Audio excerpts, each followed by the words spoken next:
What if I told you Coca-Cola doesn't just make money from selling soda, but from shifting profits around the world using a logo and a receipt?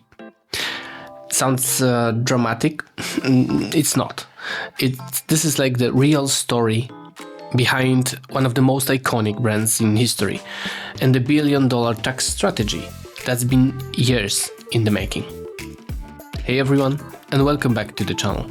I'm Michael from Prezzo, and today we are diving into one of the most fascinating and controversial stories in global business finance.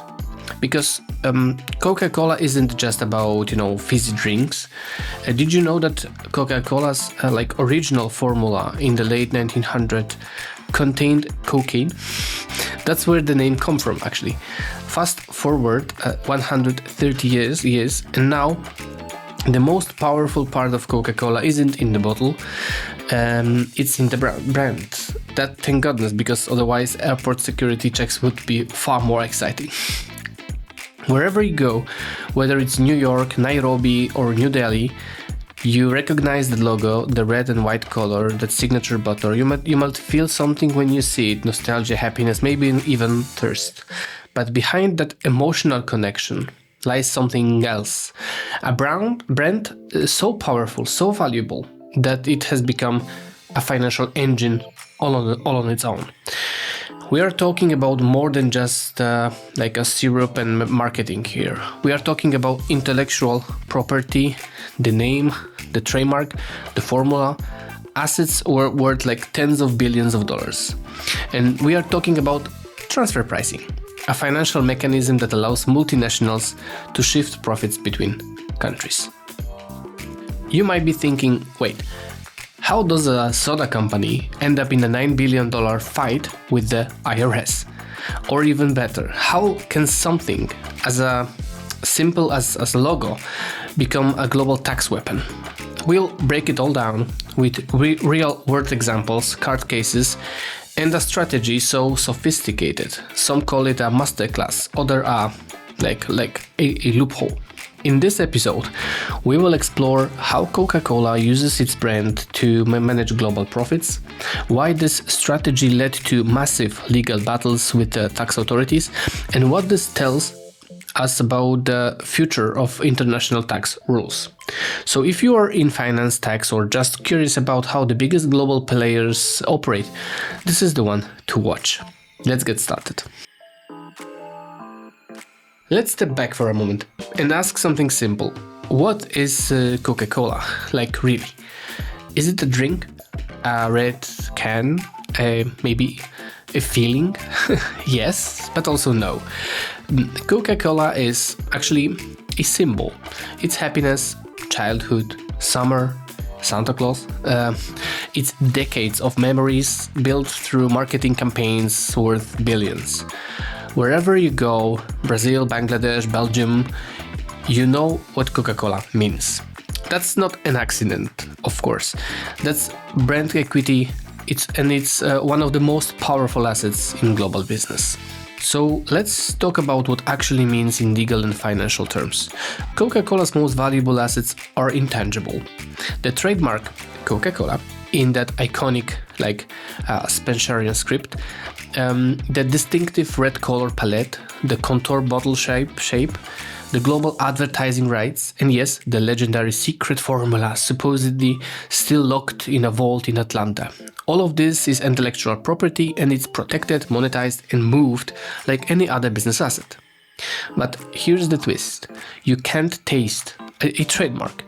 You can't pour a logo into a glass.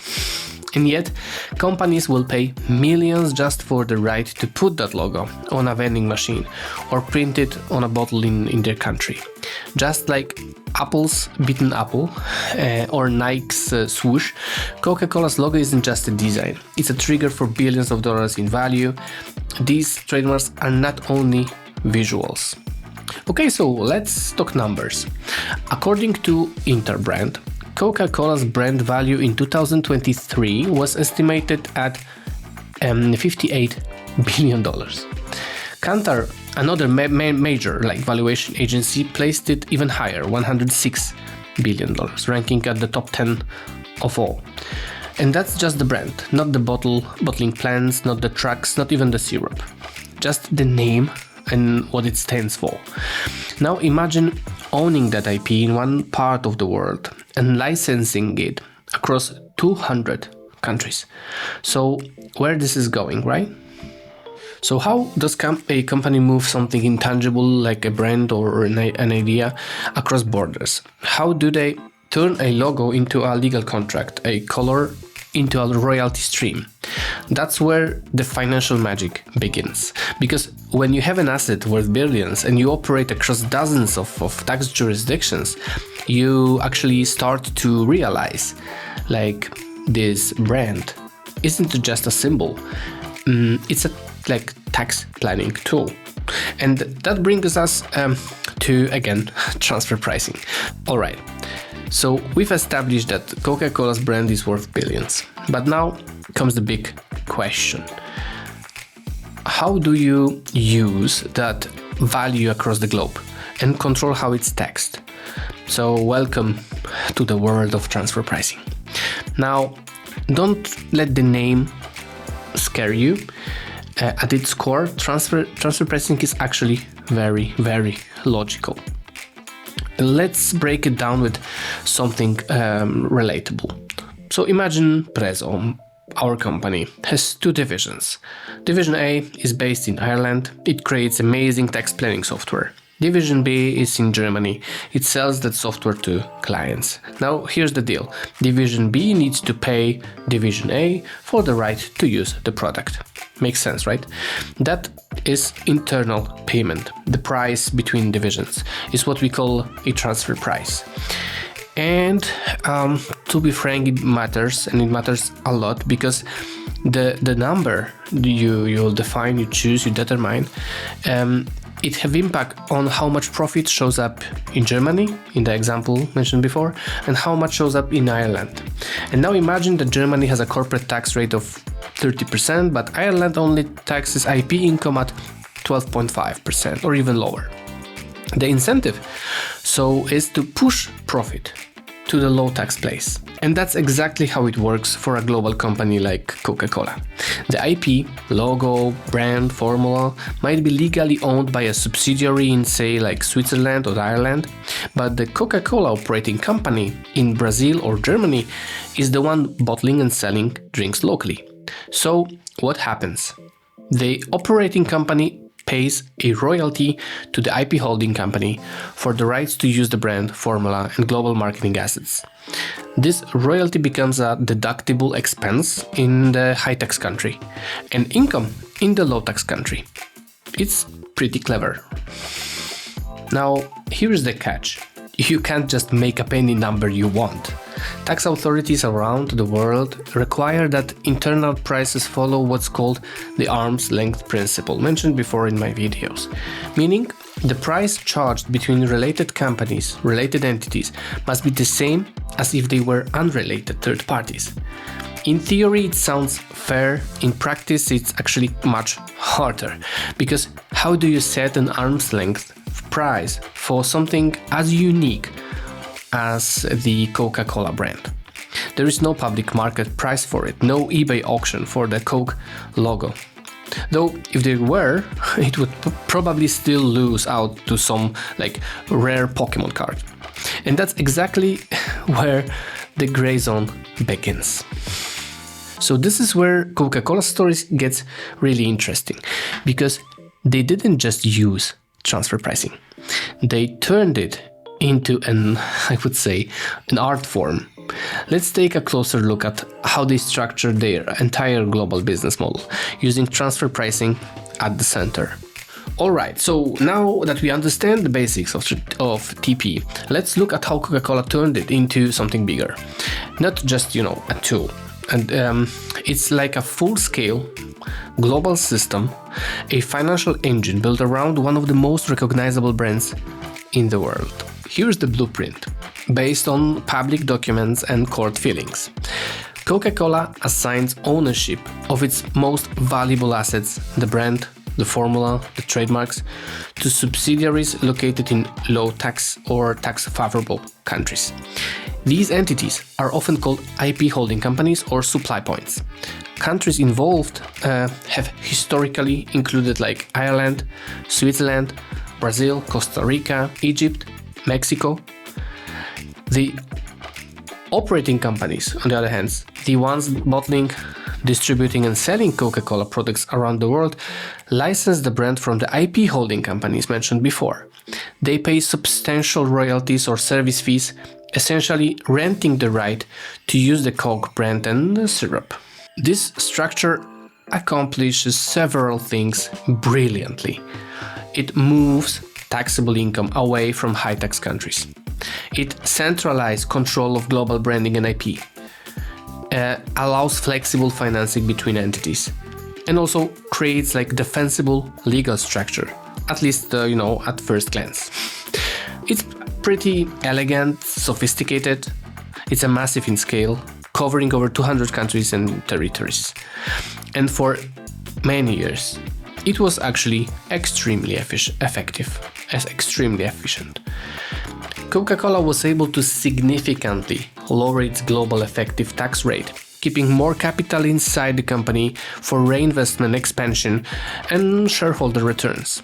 We call this a masterclass for 3 reasons. First, scale. Operating consistently across hundreds of jurisdictions requires enormous coordination and legal precision. Second, value of IP.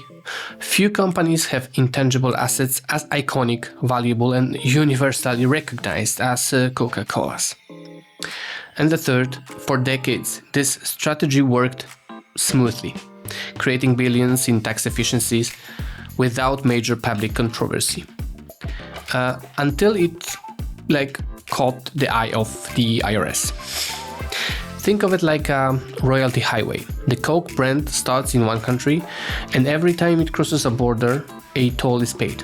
That toll, the royalty, flows back to the IP holding company, and those roads are paved with tax strategies. But here's the thing. The bigger the structure, the bigger the target. Especially when billions of dollars and the US government's share of those dollars are at stake. And in Coca-Cola's case, the attention came loud and clear. For years, Coca-Cola's strategy rolled on, quietly, efficiently, globally. But in the background, warning signs were growing louder. And then it happened. The US Internal Revenue Service, the IRS, launched one of the biggest tax challenges in recent corporate history. The target was not Coca-Cola's syrup receipt, not its marketing slogans, but the very financial heart of its global structure, those internal royalty payments. The IRS's argument boiled down to this. Coca-Cola's US operations, bottling, distributing, selling, were paying artificially high royalties to foreign affiliates. Those payments shifted profits out of the US, specifically out of the reach of US corporate taxes. The IRS claimed that this wasn't really arm's length behavior. In simple terms, the IRS believed Coca-Cola was moving money to lower tax countries too aggressively and not paying its fair share at home. So the IRS, kind of like modern day Robin Hood, but with tax codes instead of a bow and arrow, taking from rich corporations to give to, well, that's where opinions differ. Beyond the raw numbers, the Coca-Cola's case became a landmark, not just for the beverage giant, but for the entire corporate world. When the US tax court ruled in favor of the IRS in November 2020, it sent shockwaves through multinational corporations and their advisors. Tax experts from major firms like Deloitte, PwC, and EY immediately flagged the decision as a wake-up call for companies relying heavily on legacy transfer pricing agreement. One major point that drew attention. The court emphasized that past agreements with IRS, even those negotiated years before, did not guarantee future protection if economic conditions changed significantly. In Coca-Cola's case, the IRS successfully argued that the global economy, the company's value chain, and the way IP was exploited has evolved much since 1990. This principle has massive implications. Companies could no longer assume that historical practices would shield them from modern audits. Transfer pricing documentation had to be dynamic, updated, and defended. Even good faith adherence to prior deals could be challenged if facts change. In months following the decision, legal and financial media like Tax Notes, Bloomberg, Wall Street Journal repeatedly cited the Coca-Cola's rulings as a red flag. And for Coca-Cola itself, it faced not only the back taxes and penalties at stake, but also the need to reassess its entire transfer pricing model for future compliance. The case focused on tax years from 2007 to 2009, but the financial implications reached far beyond those 3 years. The IRS alleged that Coca-Cola's improperly shifted over $9 billion into US taxable income overseas. That led to $3.3 billion in unpaid taxes, plus interest and penalties. And remember, if the IRS succeeded, they could apply similar adjustments to later years as well, meaning billions more at risk. The core of the technical battle was about methodology. Coca-Cola argued that its royalty system based on historical agreements with the IRS itself from 1990s was reasonable. The IRS countered that all agreements were outdated, especially given how much the global economy and Coca-Cola's operations has changed since then. Instead, the IRS wanted to apply the comparable profits method, CPM. That's where you compare the profits of Coca-Cola's foreign affiliates to independent bottling companies, as if they were third-party licensing the brand in an open market.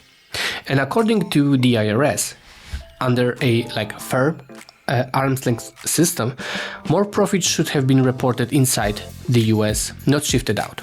In November 2020, the US Tax Court issued a major ruling.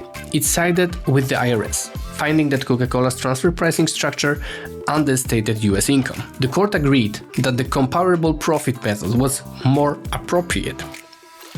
Coca-Cola faced a huge tax adjustment and a potentially even bigger bill for later years. But the story doesn't end here. Coca-Cola subsequently appealed the decision to the US Court of Appeals for the 11th Circuit. As of early 2025, the battle rages on, with billions still on the line, and this case has become a global symbol. How far can companies go in shifting profits through IP? And where should countries draw the line on tax planning? And here's the bigger question. If even a giant like Coca-Cola can face this kind of scrutiny, what does it mean for the future of global tax? So let's zoom out and look at the wider war over transfer pricing, IP, and tax fairness around the world. So now, we've seen Coca-Cola's playbook and the massive tax battle it triggered. But here's the thing. Coca-Cola, obviously, isn't alone, right? It's far from it. The techniques we've discussed, IP structuring, transfer pricing, royalty payments across borders, are standard practice among multinationals today, especially in industries where intangible assets dominate. Think about it.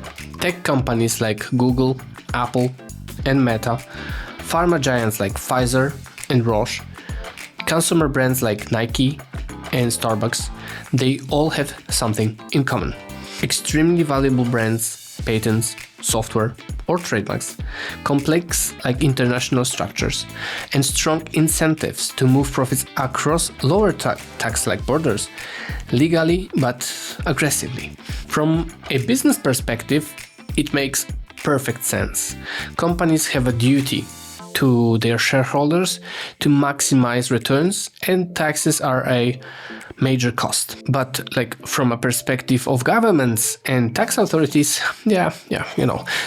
there's a serious problem.